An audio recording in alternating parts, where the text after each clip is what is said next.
So నేను పృథ్వీరాజ్ గారు ఈ వీడియో చేస్తున్న క్రమంలోనే గవర్నమెంట్ నుంచి అఫీషియల్స్ వచ్చినట్టున్నారు. అందులో భాగంగా ముఖ్యంగా ఇప్పుడు నిన్న మొన్న విద్యాశాఖ కమిషన్ చైర్మన్గా అపాయింట్ అయిన ఆకునూరి మురళి గారు కూడా వచ్చారు. లోపల ప్రిన్సిపల్ దగ్గర నుంచి వివరాలు తీసుకునే ప్రయత్నం చేస్తున్నారు. ఒకసారి చూద్దాం.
సో మనం వచ్చిన తర్వాత మురళీ సార్ కూడా వచ్చారు. యాదృచ్ఛికమో ఏమో మొత్తానికైతే సార్ కూడా ఎంటర్ అయ్యారు.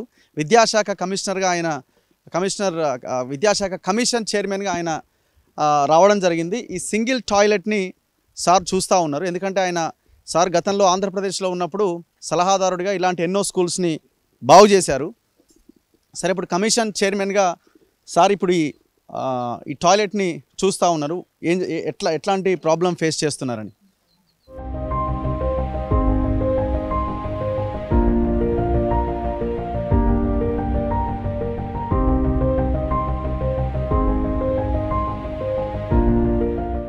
సార్ నమస్తే. మేము వచ్చాము, తర్వాత మీరు ఎంటర్ అయిపోయినారు. ఎనీవే, ఏంటి సార్ అంటే మేము జస్ట్ ఓన్లీ ఆ ఫోటో చూసి మేము ఇక్కడికి రావడం జరిగింది. పిల్లలందరితో మాట్లాడినాము, ప్రిన్సిపాల్ని కూడా కలిసినాము. సో సిచ్యువేషన్ చాలా వర్స్ట్గా ఉంది. పక్కన రోడ్డు, ఇది టాయిలెట్ ఉన్నది సింగిల్ టాయిలెట్, చాలా దారుణము. ఏమనిపించింది సార్ మీకు? అదే అంటే తెలంగాణ డజంట్ డిజర్వ్ అంటే తెలంగాణ రాష్ట్రంగా ఒక అబోవ్ యావరేజ్ ధనిక రాష్ట్రంగా మనకి ఇంత లాగా పరిస్థితులు ఉండకూడదు, తప్పది కదా. సో డెఫినెట్గా ఇంప్రూవ్ చేయాలి. ఇలాంటిది ఒకటే కాదు, రాష్ట్రంలో చాలా స్కూల్స్ ఉండే ఉంటాయి, చాలా కాలేజీలు ఉండే ఉంటాయి. ఇవన్నిటికీ సొల్యూషన్ అయితే చూపించాల్సిందే, తప్పదు గవర్నమెంట్కి. సో మనం అందరం కూడా ఆ వైపు జర్నీ చేయాలి. ఇప్పుడు మీరు కమిషన్ చైర్మన్గానే ఎంటర్ అయినారు. ఎస్. ఇప్పుడు వాట్ నెక్స్ట్ సార్? ఏంటి మీరు రిపోర్ట్ ఇవ్వబోతున్నారా? ఎట్లా రిపోర్ట్ అవసరం లేదు. ఈ కాలేజీకి సంబంధించి ఈరోజు స్టార్ట్ అవుతుంది పని. సో ఇప్పుడు స్టార్ట్ చేసేస్తారు.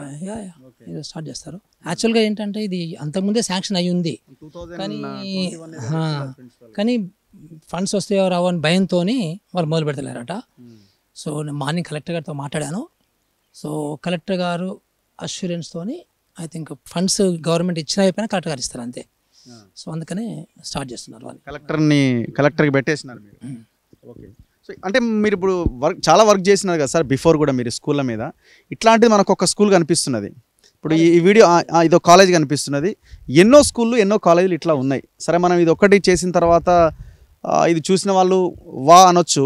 బట్ మిగతా పిల్లలు చూసి అరే మా స్కూల్ కూడా ఇలా జరిగితే బాగుంటుంది, చేయాలి కదా అన్న ఒక ఆలోచన వస్తుంది పేరెంట్స్ కానీ పిల్లలకు కానీ. సో దీన్ని ఎట్లా ముందుకు తీసుకెళ్లాల్సిన అవసరం ఉంది? గవర్నమెంట్కి మీరు ఏం సూచిస్తారు? అంటే ప్రభుత్వానికి ఒక కాంప్రిహెన్సివ్ ప్లాన్ ఉండాలి. ఇప్పుడు అసలు స్కూల్ మోడల్ ఎట్లుండాలి, కాలేజీ మోడల్ ఎట్లుండాలి, స్కూల్ మోడల్ ఎట్లుండాలి, కాలేజీ మోడల్ ఎట్లుండాలి, తర్వాత అసలు స్కూల్ అంటే ఏమేమి అంశాలు ఉండాలి, జూనియర్ కాలేజ్ అంటే ఏ అంశాలు ఉండాలి అనే ఒక డిజైన్ ఒకటి ముందు గవర్నమెంట్ అప్రూవ్ చేసుకోవాల్సిన అవసరం ఉంటుంది. నేను అనుకుంటున్నాను కమిషన్ వైపు నుంచి అలాంటి స్ట్రాంగ్ రికమెండేషన్ చేస్తాం. స్కూల్ అంటే ఇట్లా ఉండాలి అంతే, నో కాంప్రమైజ్. సో కాలేజ్ అంటే ఇట్లా ఉండాలి, నో కాంప్రమైజ్. ఇప్పుడు మనం చూస్తాం కెమిస్ట్రీ ల్యాబ్ని, అది కెమిస్ట్రీ ల్యాబ్ కానే కాదు అది. సో క్లాస్ రూమ్ అంతే, అది ఒక పాడుబడ్డవి ఇన్స్ట్రుమెంట్స్ ఎక్విప్మెంట్ ఉన్నాయి, అట్లా ఉండొద్దు కదా. అంటే ఇది గవర్నమెంట్ కాలేజ్ అంటే ఇంతే ఉంటాయి, ఇట్లాగే ఉంటాయి, గవర్నమెంట్ స్కూల్ అంటే ఇట్లాగే ఉంటాయి అనేది ఒకటి పడిపోయింది అందరికీ. అందరికీ ఒక సింపుల్గా ఒక నార్మల్ అయిపోయింది అది. బట్ అది నార్మల్ని మనము ఎక్స్ట్రాడినరీ చేయాల్సిన అవసరం ఉంది, అంటే కరెక్ట్గా చేయాల్సిన ఉంది, దాన్ని సరి చేయాల్సిన అవసరం ఉంది, చేద్దాం. ఇప్పుడు మీ పిల్లలు చెప్తున్నారు మేము పేరెంట్స్ కూడా మేము చెప్పలేకపోతున్నాము, బాగానే ఉందని చెప్తున్నారట, ఏదో ఒక అబద్ధం ఆడాల్సి వస్తుంది, లేకపోతే వీళ్ళు మానేయండి ఇంట్లో కూర్చోండి అంటారు. ప్రైవేట్ స్కూల్ కాలేజీకి పంపించడానికి వాళ్ళ దగ్గర అవకాశం లేదు, స్తోమత కూడా లేదు. అదే కదా ప్రాబ్లం అంతా కూడా మనకి. అసలు ప్రైవేట్ ఎందుకు పంపించాలి, ఇక్కడే ఉండాలి, ఇక్కడే చదవాలి గ్యారంటీగా. బట్ ఇక్కడ వసతులు పక్కా ఉండాల్సిందే, ఏ మాత్రం కాంప్రమైజ్ కాకుండా పక్కా వసతులు ఉండాల్సిందే. సో మీ రీసెర్చ్లో ఎన్ని స్కూల్స్ కాలేజెస్ ఇట్లా ఉన్నాయి సార్? అంటే మీరు గతంలో గ్రౌండ్ వర్క్ చేస్తున్నారు. నువ్వు యాక్చువల్గా అన్ని చోట్ల ఈవెన్ టాయిలెట్స్ ఉన్నా కానీ మెయింటెనెన్స్ ఉండదు, 24/7 రన్నింగ్ వాటర్ ఉండదు. సో లేదా డోర్స్ ఉండవు, విండోస్ ఉండవు, వెంటిలేటర్స్ ఉండవు. సో అట్లా వాడుకునే స్టేజ్లో మెజార్టీ అట్లే ఉన్నవి. సో మనము ఒక స్టాండర్డైజ్ చేయాలి అన్నింటినీ. సో అది నేను ఆంధ్రలో అయితే చేయగలిగాను, స్టాండర్డైజ్ చేయగలిగాను. వెంటిలేషన్ ఎట్లా ఉండాలి, ఎంతమందికి ఏమి ఉండాలి అంత కూడా. సో అట్లా ఒక స్టాండర్డైజ్ చేసి ఒక ప్రపోజల్ తయారు చేసి ఐ థింక్ గవర్నమెంట్కి, మన గవర్నమెంట్ కూడా ఇంట్రెస్ట్ చూపిస్తుంది డెఫినెట్గా. అంటే ముఖ్యమంత్రి గారు కూడా ఇంట్రెస్ట్ చూపిస్తున్నాడు. సో తప్పకుండా చేద్దామని అంటున్నారు ఆయన కూడా. సో అసలు Telangana model of development, Telangana model of schools, Telangana model of colleges అనేది ఒకటి ఎస్టాబ్లిష్ చేయగలిగితే బాగుంటుంది. సో ఆ దశగా ఆలోచనలు నడుస్తున్నాయి. సో మీరు అనుకున్నది నెరవేరుతున్నది. అంటే సార్ వచ్చినారు, మాట్లాడుతున్నారు, ఇప్పుడు ముగ్గు పోస్తున్నారు సార్. ఇప్పుడు ముగ్గు పోస్తున్నారట. సో ఏం చెప్తారు? నెల 15 రోజులు మీరు కొంచెం ఓర్చుకోండి. నెల 15 రోజుల్లో మళ్ళీ మేము అందరం వస్తాము. యూ షుడ్ బి హ్యాపీ, ఓకేనా? దానికి నేను ప్రభుత్వం నుంచి నేను నిజంగా కూడా సారీ కూడా చెప్తున్నాను, మీకు ఇట్లా ఉండకూడదు లేక పక్కన, కానీ ఇట్లా ఉండాల్సి వచ్చింది. సో రకరకాల రీజన్స్తోని మంచిగా చేసుకుందాం. సో ఇట్లాంటి ఫోటోలు ఇంకా రావాలి మీడియాలో. జర్నలిస్టులు అందరూ కూడా ఆయా గ్రామాల్లో, మండలాల్లో సార్ గ్రామాల్లో, మండలాల్లో, జిల్లాల్లో ఇట్లాంటి సింగిల్ టాయిలెట్స్ ఉన్న స్కూల్ అని టార్గెట్ చేయండి, ప్రహరీ గోడలు లేని స్కూల్ అని టార్గెట్ చేయండి. సో ఇమీడియట్గా మీరు జర్నలిస్టులుగా ఈ బాధ్యతను మీరు నిర్వర్తించాల్సిన అవసరం కూడా ఉంది, ఒక జర్నలిస్ట్గా నేను చెప్తున్నా. సో ఖచ్చితంగా ఇక్కడ వచ్చిన మార్పు మిగతా ఏ ప్రాంతాల్లో కూడా, మిగతా జిల్లాల్లో, మండలాల్లో, గ్రామాల్లో కూడా రావాల్సిన అవసరం ఉంది. విద్యా వైద్యానికి మించింది ఇంకొకటి లేదు. పెన్షన్లు అవి ఇవి ఇవన్నీ కూడా నాన్ సెన్స్. నేను ఒక రకంగా చెప్పాలని, ఇవన్నీ కరెక్ట్గా ఇస్తే మిగతావి అక్కర్లేదు మనకి. సో దయచేసి ఆలోచించాల్సిన అవసరం ఉంది. ఒక మార్పు దిశగా మనం ముందుకెళ్ళాలి. గవర్నమెంట్ 7% కాదు 17% పెట్టినా తక్కువ బడ్జెటే. ఈ 7%తో ఒక టాయిలెట్ కట్టొచ్చేమో అందులో, కానీ మీరు రాష్ట్రం అంతా టాయిలెట్స్ కానీ స్కూల్ బిల్డింగ్స్ కానీ నిర్మించాలంటే 7% దేనికి సరిపోదు.